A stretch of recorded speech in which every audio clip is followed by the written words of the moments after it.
যেতিয়া উজনি অসমৰ আমি কথাবিলাক গম পালোঁ যে শৃংখল চলিহা বা বিভিন্ন দল সংগঠনে উজনিত সংখ্যালঘু মিয়া শ্ৰমিকসকলক মাৰপিট কৰি আছে, অত্যাচাৰ কৰি আছে, টকা পইচা নিদিয়ে, তেতিয়া আমি নেমচুৱে শ্ৰমিকসকলক যাবলৈ আমি মানা কৰিছোঁ।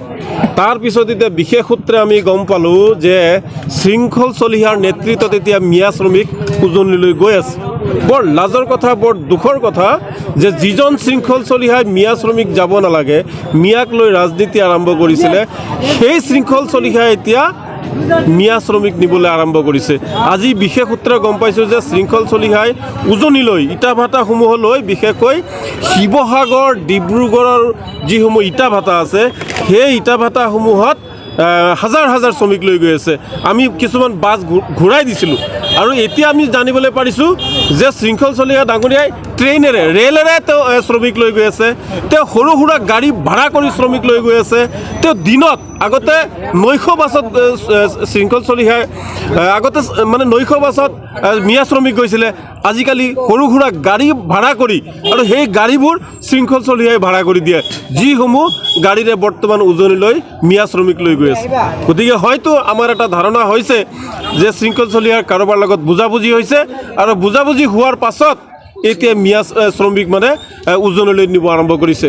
গতিকে এটা কথা, শৃংখল চলিহাৰ কথা শুনি বা বেলেগ কাৰোবাৰ কথা শুনি যিসকল মিয়া শ্ৰমিক উজনিলৈ ইতিমধ্যে গৈ পাইছে, সেইসকলৰ ওপৰত যদি ভৱিষ্যতে কোনোবাই আক্ৰমণ কৰে, ভৱিষ্যতে যদি এই শ্ৰমৰ ধন তেওঁলোকক নিদিয়ে, তাৰ বাবে কিন্তু সেই শ্ৰমিকসকল যিমান দায়ী হ'ব তাৰ সমানে দায়ী কিন্তু এই শৃংখল চলিহা, লগতে যিসকলে তেওঁলোকক মাৰপিট কৰিব সেইসকল হ'ব।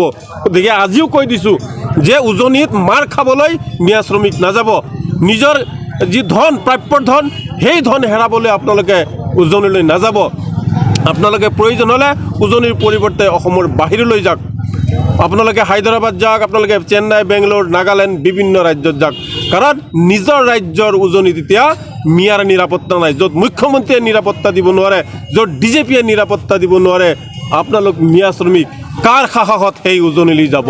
এটা কথা আপোনালোকে জানে যে শ্ৰমিকৰ যি নিৰাপত্তা, এই নিৰাপত্তা অসমৰ বাদে বাকী ভাৰতবৰ্ষৰ যিসমূহ ৰাজ্য আছে, প্ৰতিটো ৰাজ্যতে শ্ৰমিকৰ নিৰাপত্তা আছে, তেওঁলোকৰ জীৱনৰ নিৰাপত্তা আছে, আৰু যি শ্ৰমৰ ধন, সেই ধন মানে আদায় দিয়াত চৰকাৰে সহায় কৰে।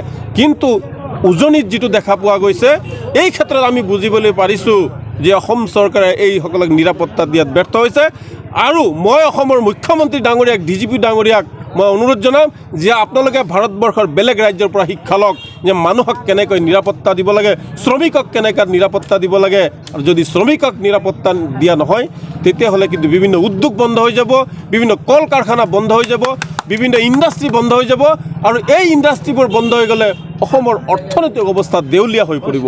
শ্ৰমিক অৰ্থনৈতিক যি অৱদান, শ্ৰমৰ বিনিময়তহে মানে দেশ এখন উন্নত হয় বা সমাজ এখন উন্নত হয়। গতিকে মুখ্যমন্ত্ৰী ডাঙৰীয়া, আপুনি শ্ৰমিকক নিৰাপত্তা দিয়ক।